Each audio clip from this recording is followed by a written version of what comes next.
Swayam Prabha. Digital India. Educated India.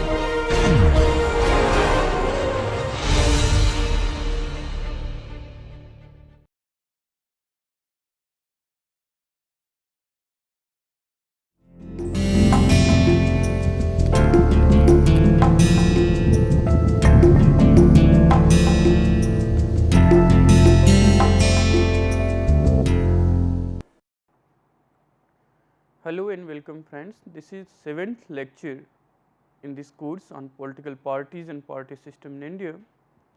And in this lecture today we are going to focus on Indian National Congress and its contribution to Indian politics.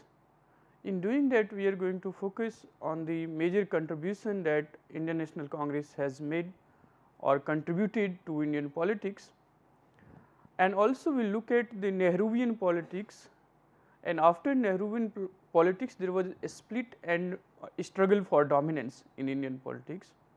And finally, we will discuss how during the time of Indira Gandhi, the organizational structure of Congress party was on continuous decline, and this process of weakening and decline of organization has not been reversed yet, and that leads to many of the challenges that Congress party face. So, in the last part we will also discuss the challenges that Congress party faces in the contemporary politics of India, and while we will conclude this lecture, we will also discuss how Congress party and its ideology remain very relevant for Indian politics even in contemporary times, and how it can revive its organization and also reinvent its ideology, which help it to play a significant role once again in Indian politics. So, that would be different segments of this lecture today. We will start with its contribution to Indian politics first.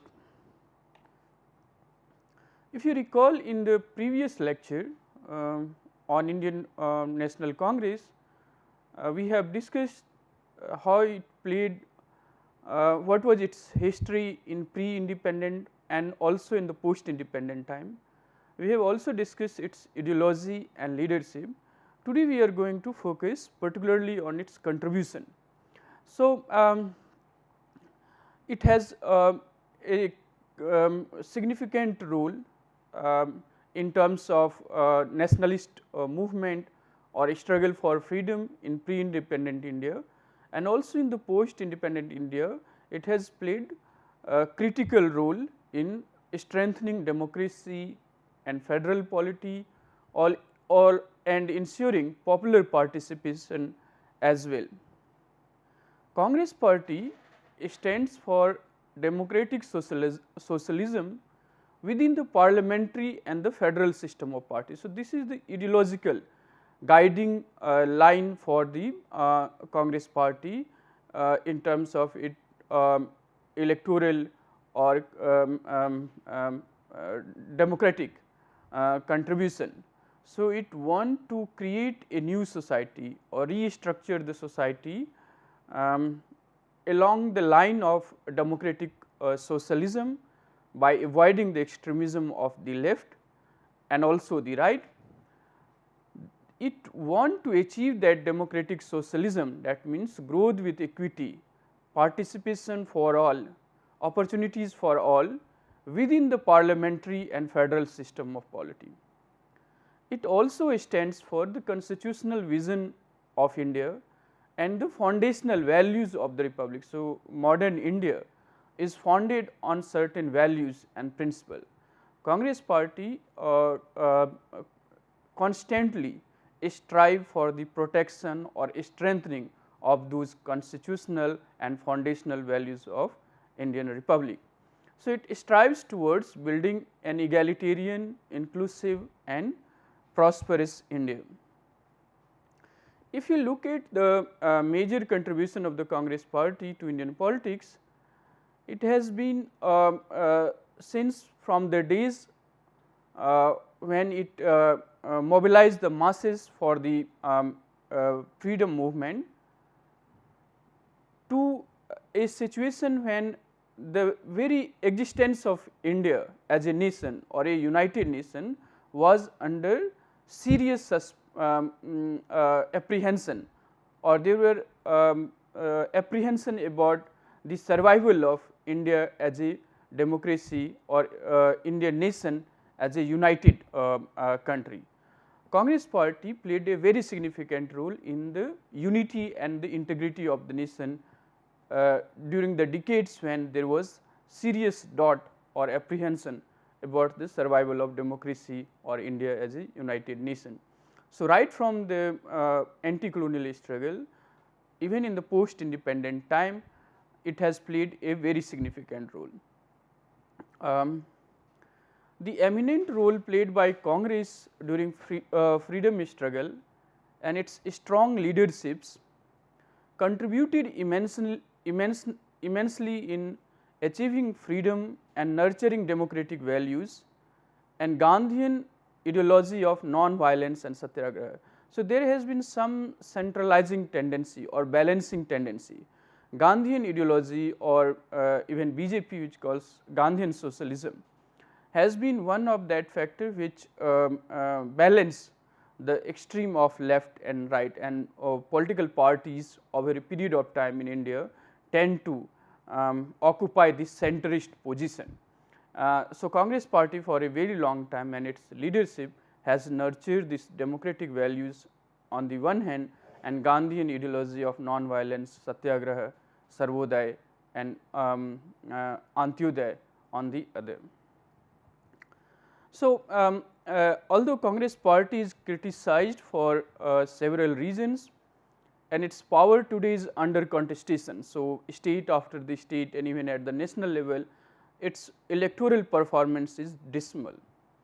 Yet, it cannot be ignored that Congress in post-colonial period under Nehruvian era played an important role in nation building, economic development, dam building and bringing progress in science and technology. So, Congress right from the Nehruvian days has played a very significant role in rebuilding the nation in terms of economic development in a planned manner, constructing big dams and ensuring progress in science and technology and industrial growth and so on. It also ensured that the voting right is made available to every adult member of the country. So, there was apprehension whether India with just 15% of literate population will realize the value or significance of this right to vote or not, and there were many apprehension that whether all Indian should be given this right to vote or not. Congress party has made this stand that this voting right, the participation in the electoral process should be made available to every adult member of Indian citizen without any discrimination on the basis of caste, class, gender and also literacy or property.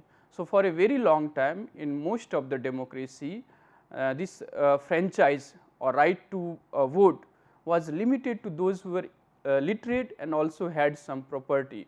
Even in India during the colonial times, there were sections of the society who had this right to vote, but it was not available to all the adult members of Indian population. Congress party has ensured that every adult member should have the right to vote and thereby a stake and also an opportunity to participate in the electoral process of the country.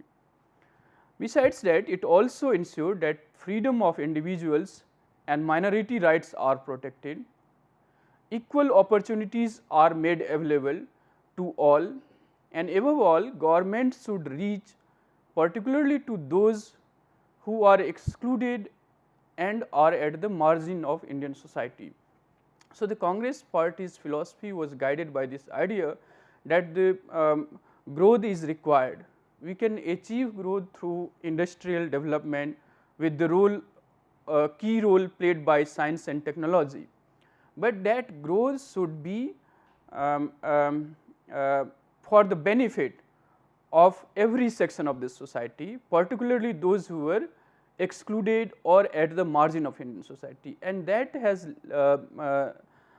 significant contribution in changing the social economic status of many communities in India, particularly those who are at the margin of Indian society. Congress has also played an important role in maintaining and strengthening the federal structure of Indian polity. So, we have seen in many other post colonial countries in Asia and Africa, democracy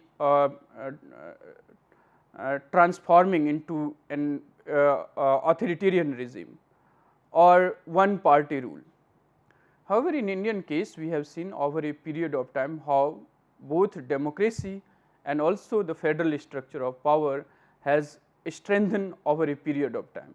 So, in the party system, we have seen that how even when Congress party has absolute dominance in the national or in the state politics, there was the competitive multi parties that were in the existence. They were allowed to participate, and eventually from 70s there was the rise of many regional parties, and since 90s we have seen again the rise of BJP. So, this shows clearly the growing strength of federal structure and the vibrant competitive nature of party system and democracy in India. Congress party has played a very important role in ensuring this growth and strengthening of democracy and federal structure.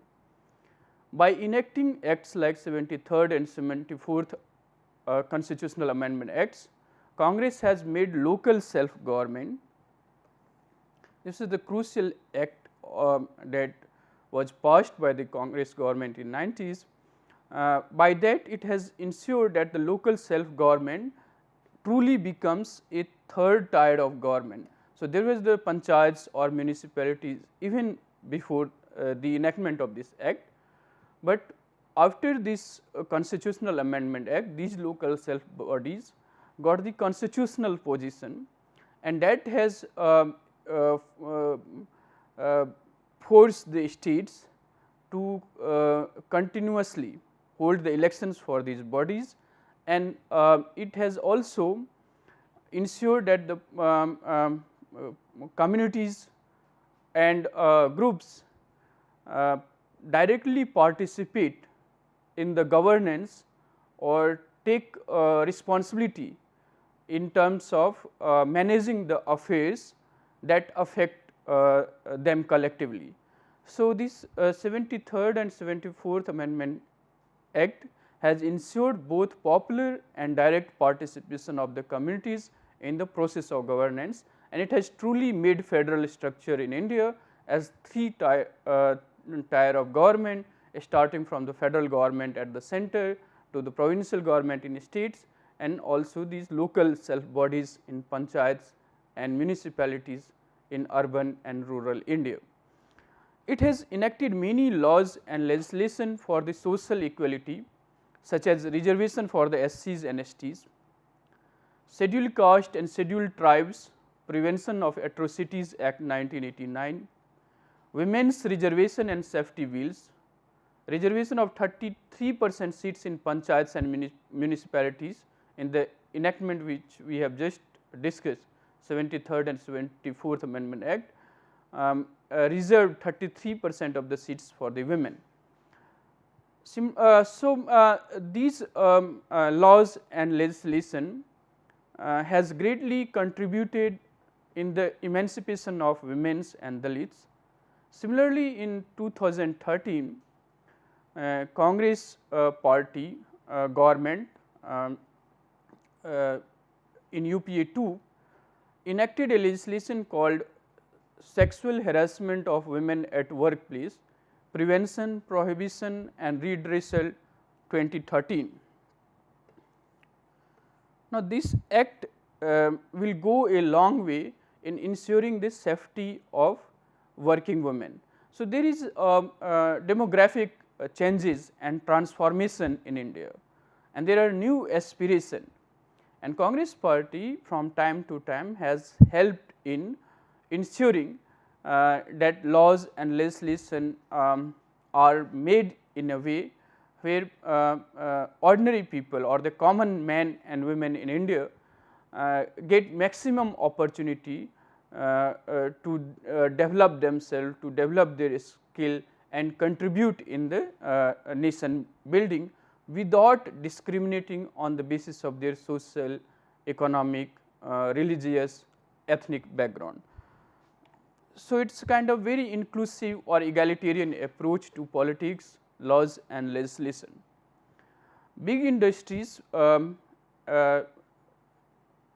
regarded as temples of modern India and planned economic development, which was started by Nehru, influenced by the Russian model of planned economic development, along with green and white revolution in terms of agriculture and dairy products, new liberal reforms in 90s, which opened up the economy to the world economy and thereby lead to new era of growth and economic development in India since 90s. These all are started by Congress, which has played an important role in all around rapid economic growth in the country. So, all these contribution made by Congress party or initiated by the Congress party, such as big industries, science, technology, planned economic development during Nehru, and green and white revolution and new liberal economic reforms after that, has all contributed in the rapid economic growth and development in the country. It is another major contribution, particularly during 2004 and 14, UPA 1 and 2 led by Prime Minister Manmohan Singh, where Congress party played a leading role. It has developed a new right based approach to welfare. So, because of the social and economic condition of the majority of population in India, welfare was one of the crucial policies and programs for the government, starting from community development program by Nehru and many other such welfare measures to Indira Gandhi's famous slogan of Garibi Hatao or alleviate poverty, and many other governments similarly formulate different policies and programs to abolish poverty in India and to have different kinds of welfare programs in health, in food, in education and so on. For the first time, these welfare program or PDS, public distribution system and so on. These welfare programs, however, was based on some kind of claim made by the population to different political parties. For the first time, many of these welfare programs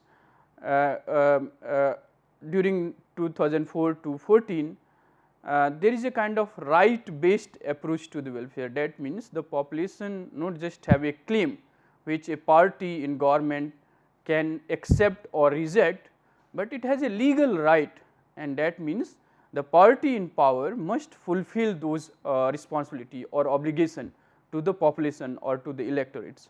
So, this has ushered in new kind of approach to the welfare programs and welfare politics in India. It has enacted legislation such as Right to Information Act in 2005, where it is the right of the citizen to get the information about the working of the government, its expenditure on various programs and so on. it has the potential of not only bringing in transparency in the conduct of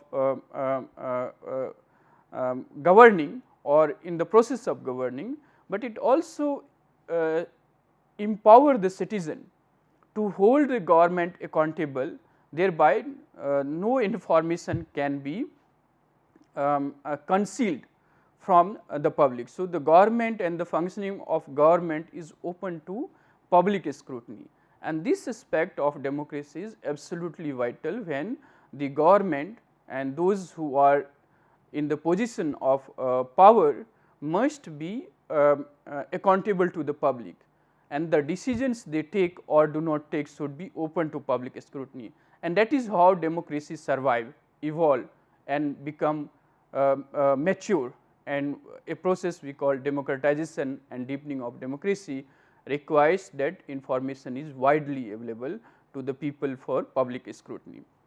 Similarly, other acts like Mahatma Gandhi NREGA, National Rural Employment Guarantee Act, it gives the legal right to every citizen of India for 100 days of employment. Now, again this employment was something where many government worked, but now it has been made a kind of legal right for the individual to get 100 days of employment with minimum wage.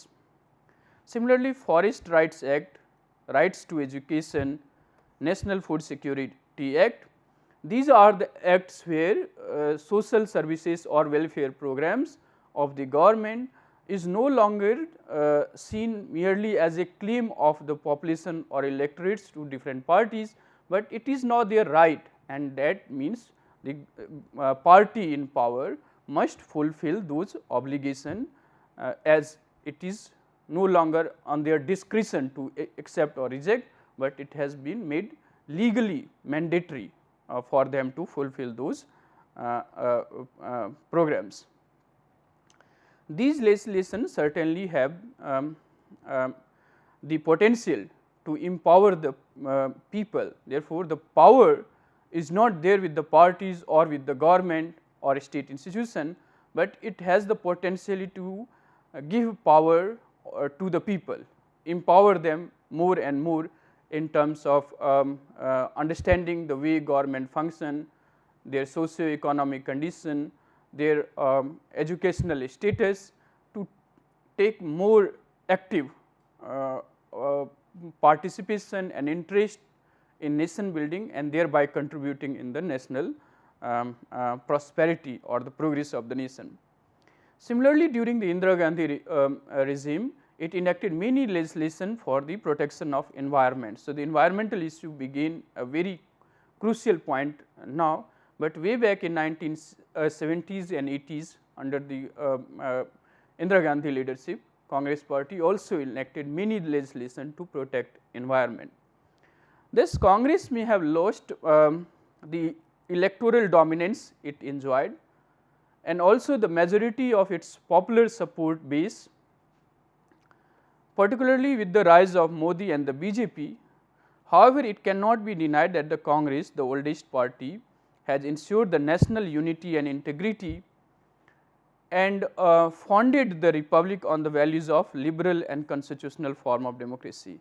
So, it is often to reject the contribution of Congress party, and in many of the contemporary discourse you find politicians, parties and critics often challenge the contribution made by the Congress party. But if we compare the condition of India after 200 years of exploitation by the British, the 15% of literacy rate,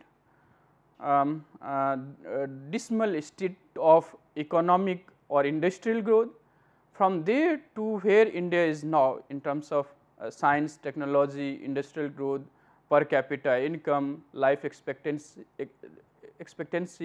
literacy, popular participation, the maturity of democracy and so on, and its vibrant nature which opens up the possibility of all kind of parties, all kind of formulation, is something which we have to give credit to the Congress party, where many other post colonial nation in Asia and Africa had taken authoritarian or undemocratic turn, India with a small period, with the exception of 1975 to 77, has by and large maintained the parliamentary democracy and growth with democracy, which is a significant achievement considering the heterogeneous nature of India, its plurality and diversity, and Congress party has played a very significant role in ensuring that. Now, if we briefly look at the different phases of its contribution and thereby changing nature of Indian National Congress, in Nehruvian politics, we find that this politics was characterized by a kind of consensus, and there was not much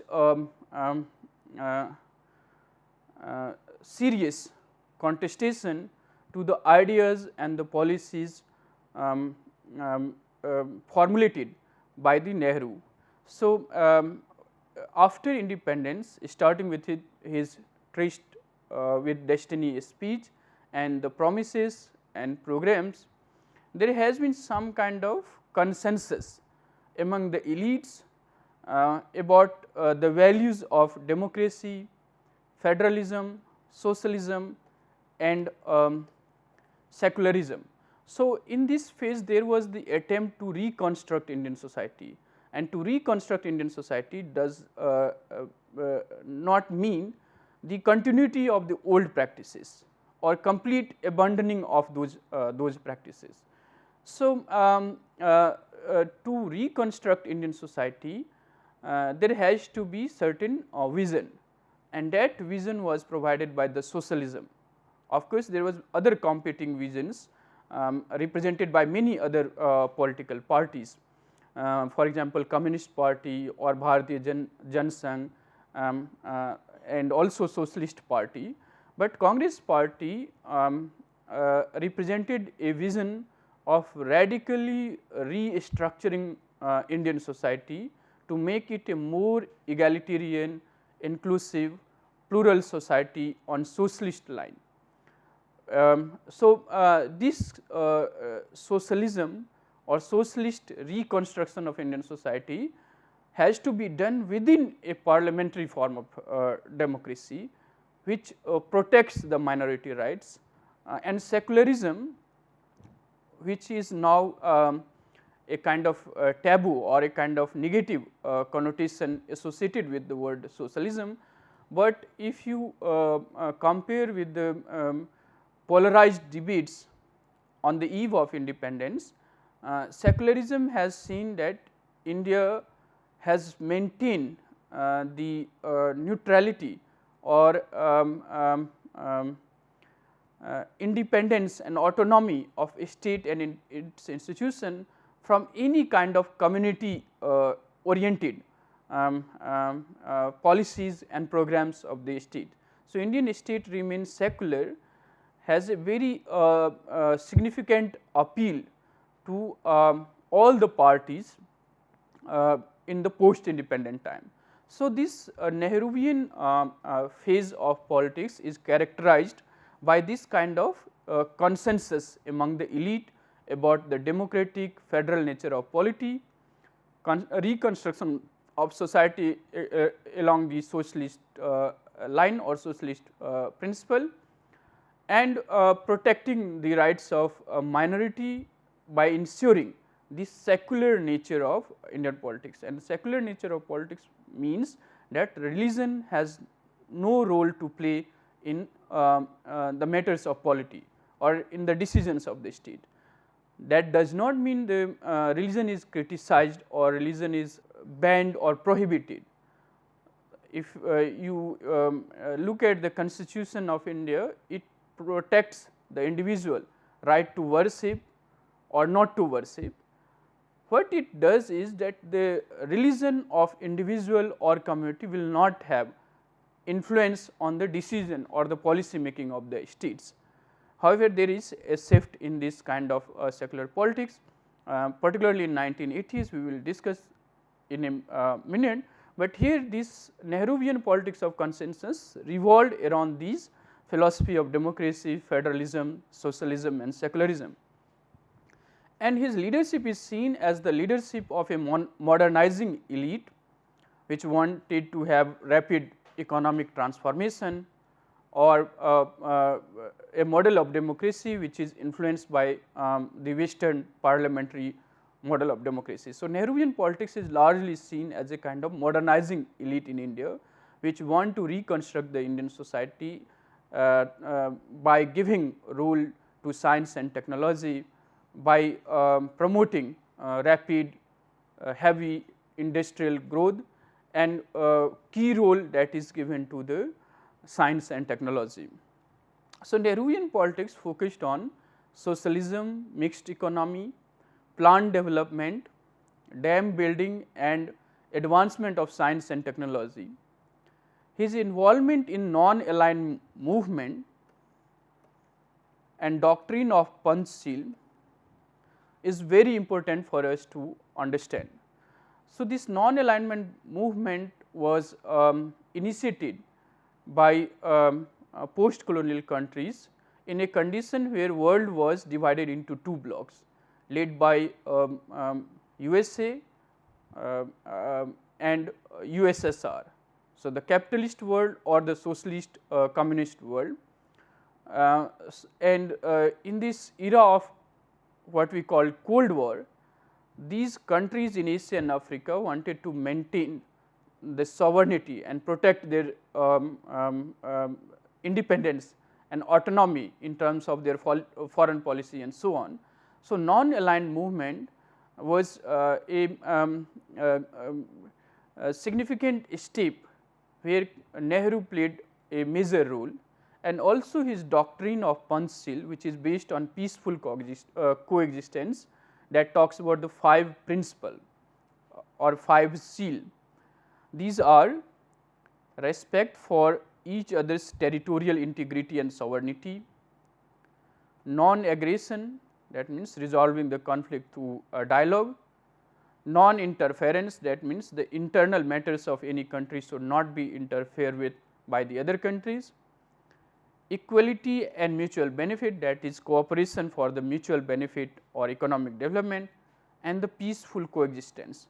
So, these 5 principles or sealers, which is called Panchshila, along with non-aligned movement, guided India's foreign policy for decades. And these two principles of non-alignment and doctrine of Panchsheel also guided the foreign policies of many newly independent countries in Asia and Africa. So, it has huge influence not just on the foreign policies of India for many decades, but also on many newly independent nations in Asia and Africa. Congress party during the Nehru era dominated the politics in India, both in the state and the national level that we have discussed during the party system, where the first phase is called the Congress system, precisely because the dominating position of Congress party. However, immediately after his death, factionalism and inner rivalries in the party became more and more explicit, which we see when there is a struggle for dominance after the split in the party in 1969. So, after the death of Nehru,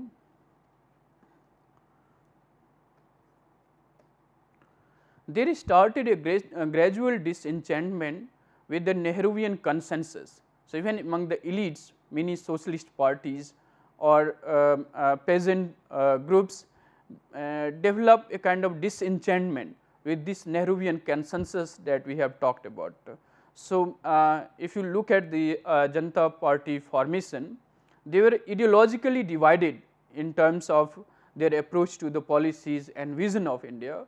However, they were united in one sense. Immediately they were opposed to the excesses of Indira Gandhi during the emergency, but they were all critical of the policies of Nehru also. So, from 1970s there is also a growth in India where there was critique of Nehru among many ideological groups and political parties, not just Bharatiya Janata Party or its earlier avatar Bharatiya Janata Sangh. So, After the death of Nehru, there started a gradual disenchantment with the Nehruvian consensus that we have discussed, and also with the Congress party, and that leads to the rise of many regional parties and also formation of Janata parties at the center.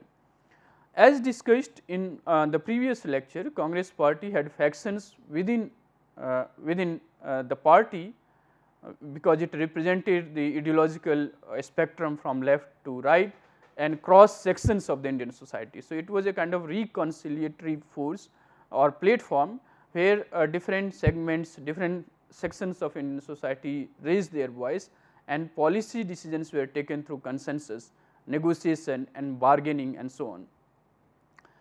However, after the death of Nehru, these factions or rivalries lead to explicit infighting or a split in 1969, and this split in 1969 was the result of syndicates, a group of leaders emerging in the party which wanted to control the party, and because of the rise of Indira Gandhi, they wanted to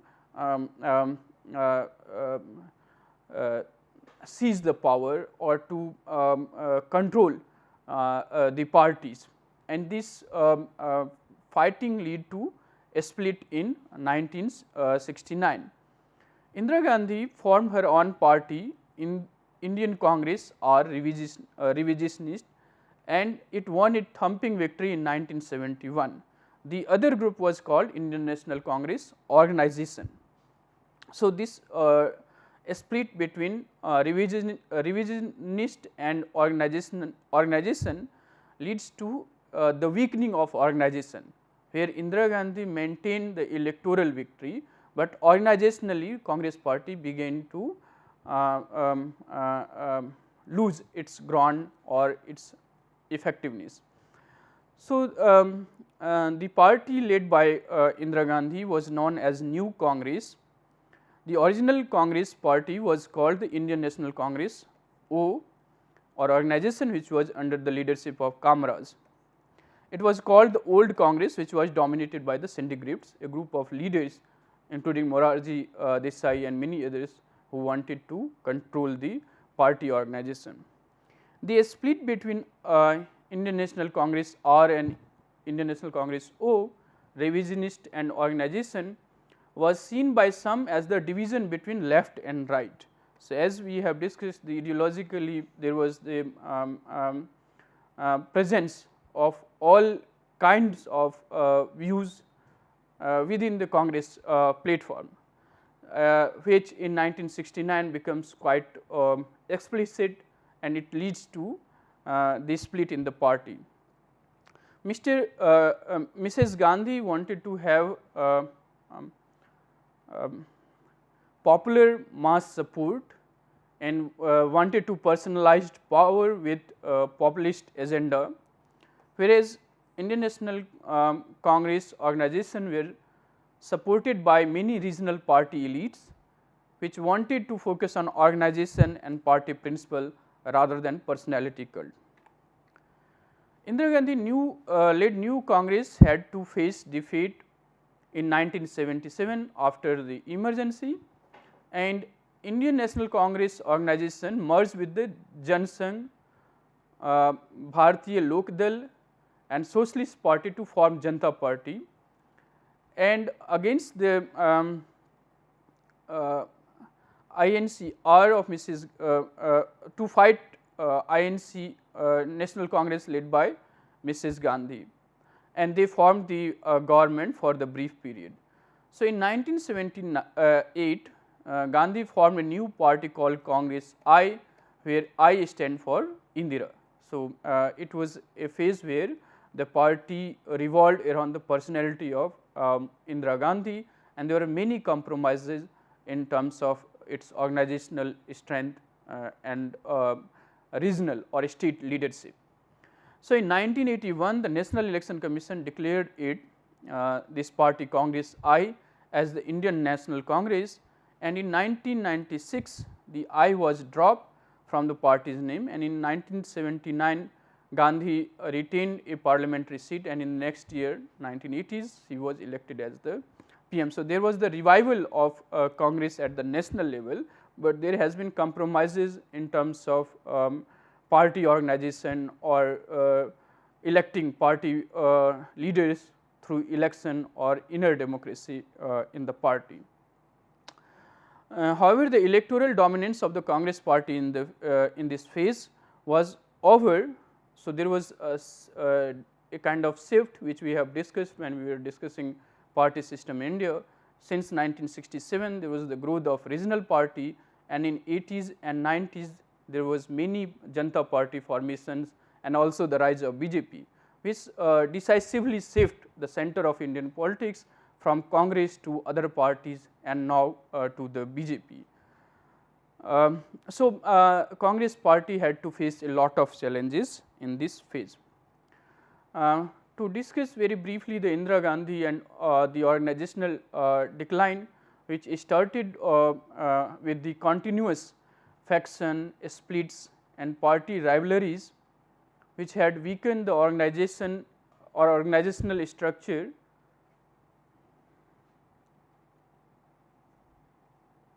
of the Congress party, personalization of power and the rise of high command culture that started during Indira Gandhi terms deteriorated it even further. So, instead of autonomy and independent voices, loyalty began to characterize the party, and it matters in the politics that developed in 1980s and 90s in Indian National Congress. Thereby, it lost its strong network of information gathering, which gave party the position of dominance and penetration in Indian society. It revolved around the leader or the personality, thereby the organization, its strong network of information gathering declined, and there was no effort to revive those organization structure and networks for collecting the information which represent the voice of the different strata of Indian society. People were losing trust in the party organization, particularly during emergency days when it suspended the constitution, which resulted into curtailment of fundamental rights and freedom of individual, state intervention in privacy, imposition of family planning programs and forced sterilization and so on. So, these excessive role of the state in dictating the lives of the citizen led to a kind of mistrust with the party and the government that Indira Gandhi led. So, these development in absence of inner party democracy reduced the Congress party to Gandhi Nehru family, and their charisma, the leadership of Nehru Gandhi family was seen as the key for electoral victory. So, this narrowing down of party politics to a family and to leaders' charisma for winning election further weakened the party organization. So, as we have discussed in the previous lecture, how this weakening of organization was recognized by many leaders starting from Rajiv Gandhi to many others, but there has been very little done to revive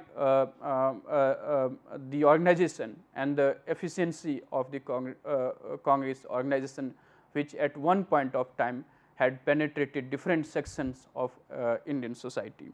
So, that remains the biggest lacuna or reason for the decline of Congress party in contemporary politics.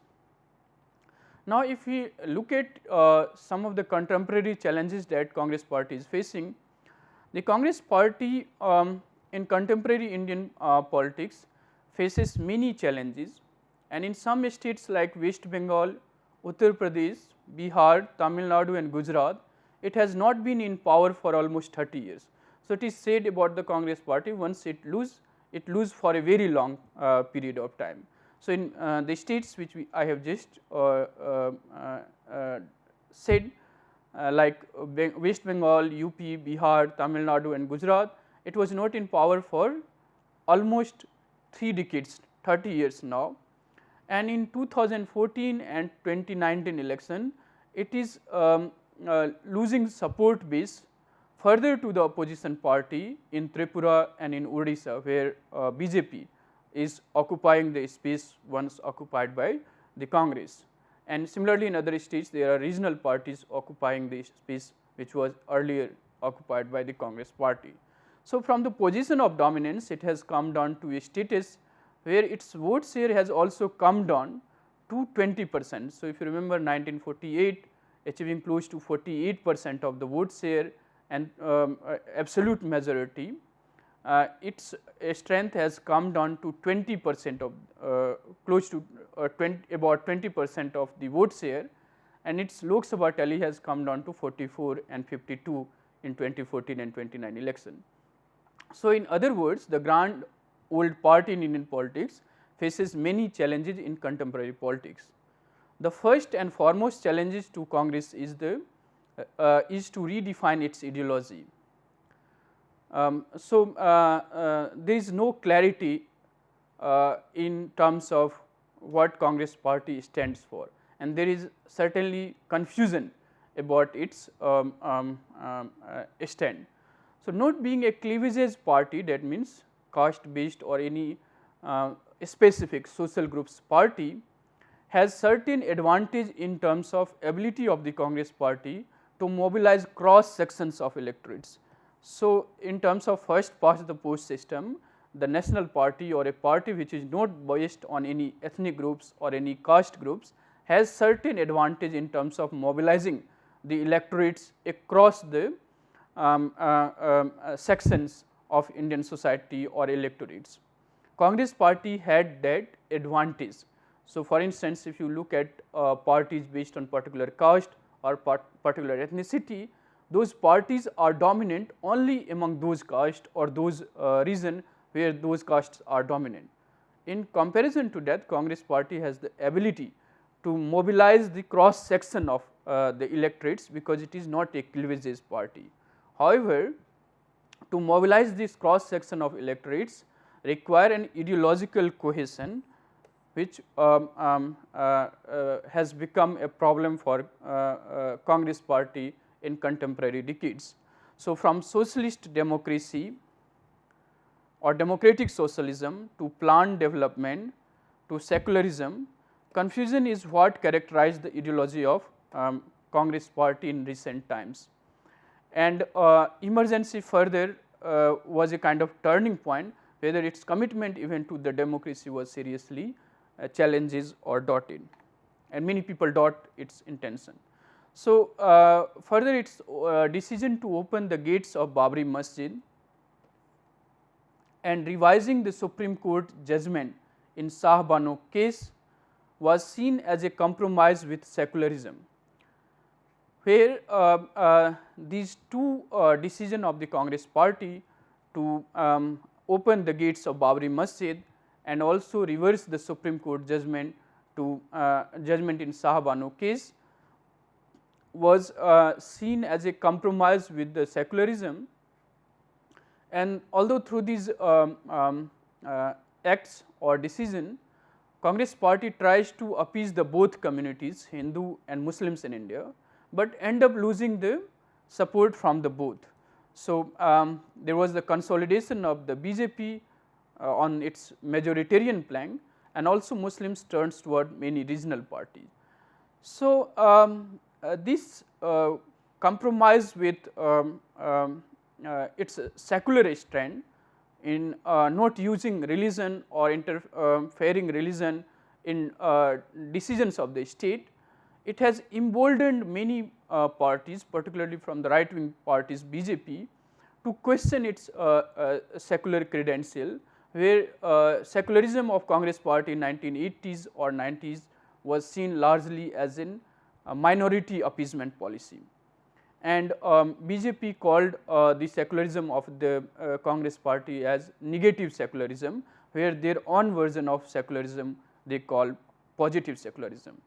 and that leads to the crisis of secularism debates in India, where there many scholars argued about different connotation, different interpretation. However, since then the value and appeal of secularism has gone down so low that in previous 2 elections of Lok Sabha, secularism has hardly been an issue for any political party.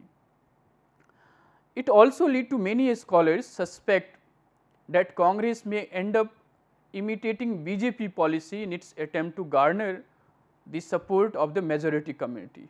So, the charges of minority appeasement and its attempt to mobilize or garner the support among the majority community, many scholars or critique argue that it may end up imitating the policies and programs of the BJP. However, Congress of today is very different. It is no longer a party of rainbow coalition. So, unlike 1950s and 60s, where it represented the ideology from the left to the right and cross section of the Indian society, Congress party of today is very different from that kind of rainbow coalition. Faction of the left and right has already left the party, and many scholars argue that it remain, the Congress party remain a hollow centrist party in the absence of left and right. So, within the party there is a kind of hollowness in terms of its centrist position, which has very little appeal to different cross section of Indian society, which is represented by other regional parties and also BJP. So, in popular perception, Congress party is often equated with corruption and dynasty rule of a Nehru Gandhi family. In the political discourse of Mandir and Mandal, Congress party hardly took any clear stand and ceded further ground to the parties representing intermediary castes, various regional parties in North India and also in South, and also to the BJP. So, there was a kind of a crisis in terms of taking a clear stand on many of the issues, particularly in 90s, when there was a debate around Mandal, that is greater representation to the intermediary or the OBC and also the Ram Janmabhoomi movement. Congress party hardly took a decisive or clear stand. So, Congress has a hard and tough battle, not just to assert its ideology of inclusive nationalism, but also growth with equity. So, this is the major challenge for the Congress party of today. Congress is also in terms of ideology, Congress is also facing the ideology of lack of effective organization, and the process of decline in the organization ability started in 1970s after the split in the party and personalization and centralization of power by Indira Gandhi, as we have discussed. Related to organizational decline is its leadership crisis, where it does not have a strong leadership in many of Indian states. Although Sonia Gandhi in recent decades started this process of giving more autonomy to the Congress chief ministers in the state, however, party has a long way to go for nurturing leadership and re-energizing its cadre and organization, which remains the critical challenge for the party in contemporary politics. Party lacks a massive mass support in present times due to its weak organization and elite leadership, which is cut off from the masses. So, there is very few leaders in the Congress which can mobilize the masses, which is who can be seen as the mass leader. So, in the era of coalition politics, Congress also need to work proactively for better alliance with parties like Trinamool Congress, National Congress Party or YSR Congress in Andhra Pradesh and also in Telangana. So, these parties particularly are breakaways faction from the Congress and differ very little in terms of ideology, policy and programs of the Congress party. So, Congress party has the prospect or scope to form proactive alliances with these parties. Moreover, the major challenges to the Congress in contemporary times is to counter the tremendous mass support to the BJP and NDA, BJP led NDA and the charismatic leadership of Prime Minister Modi. And while countering this tremendous mass support to BJP and the charismatic leadership of Prime Minister Modi, Congress party has to also ensure that it should not lose its ideological distinctiveness. That will remain a big challenge for the Congress party. So, to conclude this lecture, one has to acknowledge that Congress has played a critical role in both pre and post independent Indian politics, and it remains the grand old party in Indian politics, which dominated the political discourse in the country for decades. Ideologically, it stands for democratic socialism, secularism, and rapid growth with a human face. That means protecting the interest and concerns of the common man. It has successfully, to a great extent, has avoided the ideological extreme of both left and right, and present an inclusive notion of Indian nationalism, in contrast to the exclusive notion of nationalism represented by many other groups and parties. Thus, the ideology of the Congress party remain very relevant to the politics in India today, for the politics in India today, and it has played Congress party has played a significant role in independence, in drafting a liberal constitution, in protecting the rights of marginal and minority communities, in legislating environment protection laws, in enacting 73rd and 74th Amendment Acts, in bringing about economic reforms, and starting a right based approach to welfare by enacting legislation such as RTI, right to education, Manarega, right to food, and so on. These policy measures have played a significant role in alleviating people from the abject poverty. However, its electoral performance have been dismal, and many scholars analyzing the decline and dwindling electoral performances of the Congress party have begun to write the obituary of the party. But looking at its electoral performance in recently held assembly elections in Rajasthan, Madhya Pradesh, and also in Gujarat, it would be premature to write of Congress as it. So, among the many scholars, there is a debate whether Congress party can play an effective role of opposition, or should it ban itself, or there should be alternative to the Congress when it comes to play an effective role to the BJP. So, because of its dismal electoral performance, there has been debate about the prospect or the future of Congress party, where if we look at its electoral performance in the recently held assembly election in Rajasthan, Madhya Pradesh, and Gujarat, we see Congress party has the organization or the ideological inheritance to counter the ideology and policies of the BJP. Although there are many effective regional parties which also oppose BJP, but at the national level Congress alone can play that role, and it is quite possible that while playing the role of opposition, Congress may regain its ideological clarity and also revive its organizational strength. Now, with revival of it is a kind of hypothetical prospect, but for the sake of discussion, if such revival of ideology and organizational strength happens within the Congress party, would we see the growth of two party system in India as Duverger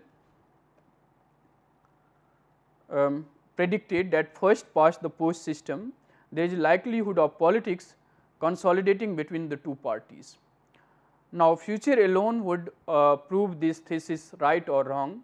However, if we look at the national government, we have seen during the discussion on party system that how there is bipolarization or consolidation of parties at the state level.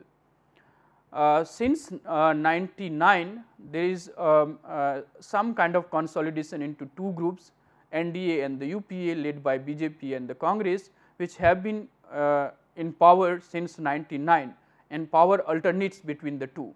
So, can we see the growth of this bipolar politics which future alone would prove right or wrong.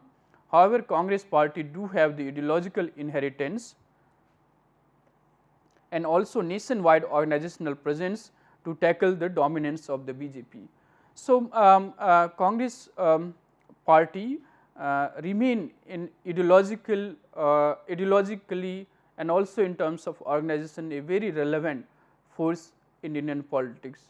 So, with that I conclude this lecture. The themes that I have discussed today, you can refer to the readings which is mentioned here, like Joya Hassan, Parties and Party Politics in India, Suranjan Das, The Nehru Years in Indian Politics, Ramchandra Guha, 1970s, India is Indira Gandhi and Indira Gandhi is India, Rajni Kothari, Party System, Praveen Rai and Sanjay Kumar, The Decline of the Congress Party in Indian Politics, Sudha Pai, Regional Parties and Emerging Patterns of Politics in India, and you should also refer to the website of the Indian National Congress Party to understand its policies, programs, ideologies and the promises. So, that is all for today's lecture. I hope you enjoyed it and thanks for patience. Thank you all.